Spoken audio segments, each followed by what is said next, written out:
নমস্কার, দেখছেন talk to Bangla. আমি অভিষেক রয়েছে আপনাদের সাথে। এই মুহূর্তে যে খবর নিয়ে উপস্থিত হয়েছি, আপনারা জানেন যে সংসদ চলছে, কিন্তু সংসদ কি আদৌ চালাতে চাইছে শাসক পক্ষ, অর্থাৎ কেন্দ্রীয় সরকার কি চাইছে আদৌ যে সংসদ চলুক এবং তারা এসে সঠিকভাবে উত্তর দিন? এই প্রশ্ন এই মুহূর্তে অত্যন্ত গুরুত্বপূর্ণ হয়ে দাঁড়াচ্ছে। তার একটাই কারণ যে সরকার পক্ষ নিজে থেকে কোথাও গিয়ে যখন বিরোধী দলনেতা মাল্লিকার্জুন খাড়গে বক্তব্য রাখছেন, তখন তারা নিজেরা হঠাৎ করে হই হট্টগোল শুরু করছেন। এবং খুব গুরুত্বপূর্ণ একটা ক্লিপিং আপনাদের দেখাবো, যেটার ভিত্তিতে এই মুহূর্তে আমাদের এই কথাটাই মনে হতে পারে যে সরকার আদৌ চাইছে না সংসদ চালাতে, এবং সেখান থেকেই তারা রীতিমতন হাত দিয়ে ইশারা করছে অন্যান্য এমপিরা যাতে উঠে দাঁড়ান এবং সম্পূর্ণ সেখান থেকেই হই হট্টগোল করেন। অর্থাৎ বিজেপি চাইছে যে শাসক পক্ষের পক্ষ থেকে এই মুহূর্তে তারা হই হট্টগোল করবেন যখন মাল্লিকার্জুন খাড়গে কিংবা বিরোধীদের কোনো সাংসদ কথা বলছেন। আপনারা দেখতে পাচ্ছেন যে ছবিটা অত্যন্ত গুরুত্বপূর্ণ একটা ফুটেজ। এটা তার কারণ এই যে সংসদে যখন টিভি চলে, তখন সংসদ টিভিতে প্রত্যেকটা সেকেন্ডের কিন্তু আলাদা আলাদা ফুটেজ আমরা দেখতে পাই, যেমন ভাবে ক্যামেরাম্যান দেখাতে চান। এবং সংসদ টিভির ক্যামেরাম্যান তিনি কি দেখাতে চাইবেন মূলত আপনারা বুঝতেই পারছেন। কিন্তু প্রাথমিকভাবে আপনারা দেখুন, একজন মহিলা বিজেপি সাংসদ তিনি কথা বলছিলেন, তো তখনই তার পাশ থেকে একজন হাত দিয়ে ইশারা করছেন এবং সেটা স্বভাবতই বোঝা যাচ্ছে যে সবাইকে তিনি দাঁড়িয়ে পড়তে বলছেন এবং সেই অনুযায়ী প্রত্যেকে সেই সময় দাঁড়িয়ে পড়ছেন। এবং তার মধ্যে কিন্তু একদম সরাসরি শ্রমিক ভট্টাচার্যকে দেখা যাচ্ছে বাংলার থেকে। তো সেই জায়গায় সবাই দাঁড়িয়ে তৎকালীন সময় একদম সরাসরি এটার বিরুদ্ধে আন্দোলন করতে শুরু করেন, অর্থাৎ তারা হই হট্টগোল করতে শুরু করেন। এবং তার পরবর্তী সময়ের যে ভিডিও, সেটা আরো মারাত্মক। সেটা কিরেন রিজিজু, যার সমস্তটা একদম দেখে শুনে রাখার কথা, যিনি সমস্তটা একদম সঠিকভাবে রাখবেন, তার কারণ তিনি পার্লামেন্ট অ্যাফেয়ার্স মন্ত্রী, কিন্তু তিনি যখন বলছেন তখন তার চারপাশে হই হট্টগোলের ছবি ধরা পড়েছে এবং সেটাও প্ল্যান্ড ওয়েতে। অর্থাৎ সরকার কোথাও গিয়ে এই মুহূর্তে বিতর্ক এড়িয়ে যেতে চাইছে। আপনারা আগে দেখুন সেই ফুটেজটা, যেটা দেখতে পাচ্ছেন সেটা অত্যন্ত ইন্টারেস্টিং। যে মহিলা সাংসদ বলছেন এবং সেই সময় হঠাৎ করে পাশ থেকে একটা হাত এসে ইঙ্গিত করছে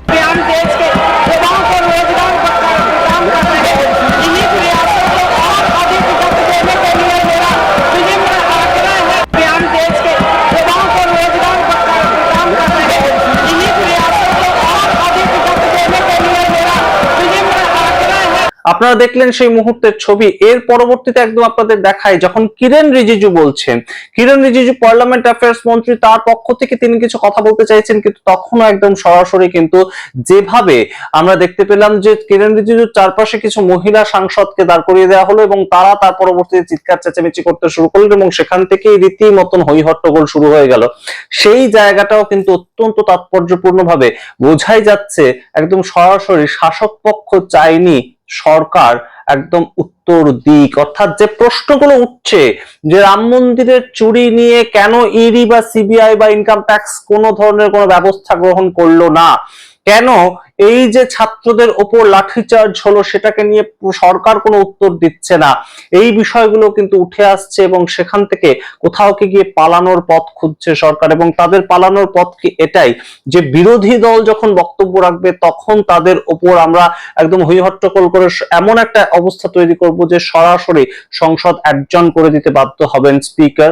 এবং সেই ছবিটাই কিন্তু আবারও ধরা পড়েছে রাজ্যসভায়। তবুও একটা বলার স্কোপ রয়েছে, বলার বলতে একটা জায়গা পাচ্ছেন যারা বিরোধী দলের সাংসদ, তারা খানিকটা হলেও বলতে পারছেন, কিন্তু লোকসভা তো একদমই সঙ্গে সঙ্গে বন্ধ করে দিতে হচ্ছে। কিন্তু রাজ্যসভাতেও পার্লামেন্ট অ্যাফেয়ার্স মন্ত্রী উঠে দাঁড়িয়ে যখন বলছেন যে আপনাদের রাম মন্দির নিয়ে কোনো কথাই বলার জায়গা নেই কংগ্রেস এবং সমাজবাদী পার্টি কমিউনিস্টদের, তার কারণ আপনারা রামকে এতদিন ধরে মানেননি।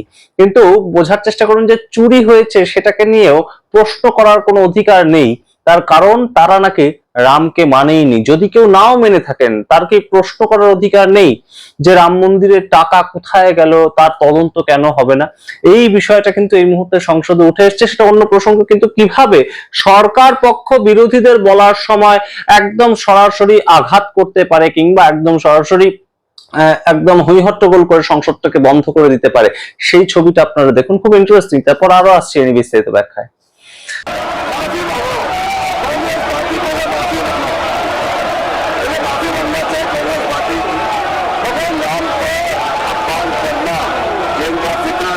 আপনারা দেখলেন সেই মুহূর্তের ছবি। এবার আপনাদের একদম সরাসরি নিয়ে যাই আরেকটা জায়গায়।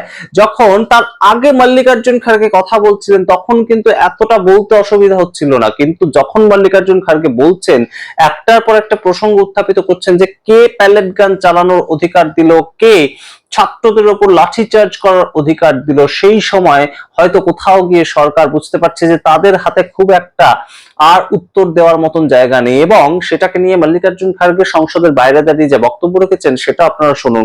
তারপর আপনাদের বলবো যে অমিত শাহ কিভাবে সংসদে উপস্থিত থেকেও তিনি আসলেন না, কিন্তু কোনো মতেই কিন্তু তিনি তার যে চারপাশে ঘিরে থাকা মানুষজন তাদের সঙ্গে হাসি মজা করতে তাকে দেখা গেল, সেটার থেকে বিরত থাকলেন না। অর্থাৎ কোথাও গিয়ে সংসদে আসতে ভয় পাচ্ছেন, সেটা কোথাও একদম সরাসরি স্পষ্ট হয়ে যাচ্ছে।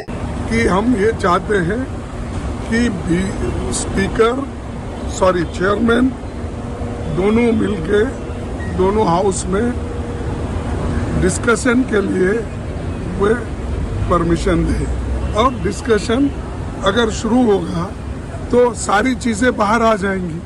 तो इसीलिए हम चाह रहे हैं कि सिर्फ डिस्कशन, ये राम जन्मभूमि ट्रस्ट का हो या बच्चों पे जो अन्याय अत्याचार हुआ उसका हो, यही चाहते हैं। क्यों वो घबर रहे हैं मालूम नहीं, और हम चाह रहे हैं सिर्फ स्टेटमेंट दो, उसके ऊपर चर्चा करेंगे। आप अपनी बात रखेंगे, हम हमारी बात रखेंगे। इसमें क्या कौन सी ऐसी बड़ी उनको चिंता की बात है, मुझे समझ में नहीं गृह मंत्री क्यों नहीं आ रहा सर, क्या वजह की? नहीं, वो आप लोग ही जानते हो। गृह मंत्री या तो डर गए होंगे या तो उनको इस सदन को अपमान करना होगा, इसीलिए वो नहीं आ रहे। আপনারা দেখলেন মল্লিকার্জুন খাড়গের বক্তব্য। এবার আপনাদের বলি, এই যে মঙ্গল বৈঠক ছিল, এনডিএর মঙ্গল বৈঠক, আমরা কিসের ভিত্তিতে মঙ্গল বৈঠক দেখা হয় জানি না, কিন্তু মঙ্গল বৈঠক ছিল এবং সেখানেও অমিত শাহকে দেখা গিয়েছে। তিনি হাত জোর করে এসেছেন, সাংবাদিকদের সঙ্গে কথা বলেছেন, এবং গুরুত্বপূর্ণ হচ্ছে তার চারপাশে যে সমস্ত সাংবাদিককে দেখতে পাচ্ছেন আপনারা, কারোর হাতে দেখুন বুম নেই, বুম বলতে বুম মাইক যেটা, সেটা কারোর হাতে নেই, এবং তারা কেউ প্রশ্ন করছেন না। তারা শুধুমাত্র পেছনে হাত গুটিয়ে রেখেছেন, শুধুমাত্র অমিত শাহের সঙ্গে থেকে কিছু কথাবার্তা, কিছু কানেকশন তৈরি করবেন সেই জায়গা থেকে। এবং তার পরবর্তীতেও যদি গতি মিডিয়া কাউকে বলা হয়, অবশ্যই সেইটা তো গায়ে লাগছেই, আমরা দেখতে পাচ্ছি কয়েকদিন ধরে। কিন্তু গুরুত্বপূর্ণ জায়গাটা হচ্ছে যে অমিত শাহ তিনি না সাংবাদিক সম্মেলন করে বলছেন যে 20 তারিখে লাঠি চালানোর যে অভিযোগটা উঠছে সেটা আমি দিইনি, এই কথাটা তিনি বলতে পারছেন না। এবং গুরুত্বপূর্ণ বিষয়টা হচ্ছে যে এই যে রাম মন্দিরের চুরি হলো সেটাকে নিয়েও সংসদে কোনো ধরনের কোনো আলোচনার প্রেক্ষাপটে তৈরি হচ্ছে না। সুতরাং এই জায়গাটাতে বিরোধীদের কোনো মতেই একদম বলতে দেওয়া হবে না, বিরোধীরা হই হট্টগোল করছে তাই জন্য সংসদ বন্ধ হয়ে যাচ্ছে, এটাই একদম প্রেজেন্ট করা। এটাই কি এই মুহূর্তে ভারতীয় জনতা পার্টির স্ট্র্যাটেজি হিসাবে তুলে ধরেছে। আপনারা বোঝার চেষ্টা করুন যে অমিত শাহের ওপর কতটা ঠিক ইনভেস্ট করেছে বিজেপি এত বছর ধরে। যতটা নরেন্দ্র মোদীর ইমেজ তৈরি করতে ইনভেস্ট করা হয়েছে, ততটাই অমিত শাহের ইমেজ তৈরি করতে ইনভেস্ট করা হয়েছে। অবশ্যই যোগী আদিত্যনাথ নিজের মতন নিজের একটা ইমেজ তৈরি করেছেন, হিন্দুত্ববাদী ইমেজ অবশ্যই তৈরি করেছেন, কিন্তু অমিত শাহের ইমেজ তৈরি করা, তিনি যে চাণক্য, তার মতন স্ট্রং পার্সোনালিটি আর কারণ নেই। তার লাল চোখ দেয়া বিভিন্ন ইনস্টাগ্রামে রিলস আসে, এগুলো সমস্ত কিন্তু ইনভেস্ট করা হয়েছে অমিত শাহের উপর।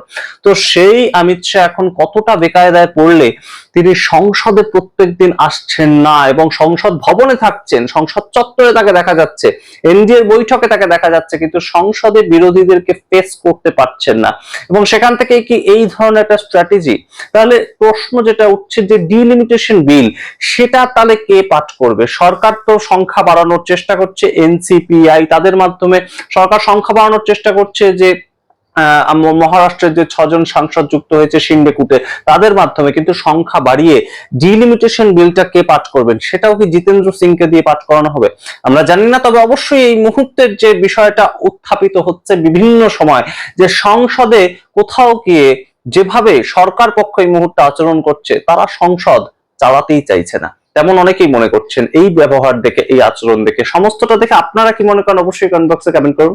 দেখতে থাকুন টক টু বাংলা। অবশ্যই টক টু বাংলা ইউটিউব চ্যানেলকে সাবস্ক্রাইব করে দিন, জয়েন বাটন ক্লিক করে মেম্বারশিপ নিতে পারেন। প্রত্যেকটা ভিডিওর ডেসক্রিপশন বক্সে আমাদের জয়েন বাটন ক্লিক করার জন্য যে লিংক সেটা দেয়া থাকছে, আপনারা অবশ্যই জয়েন করুন এবং অবশ্যই আমাদের এগিয়ে যেতে সাহায্য করুন।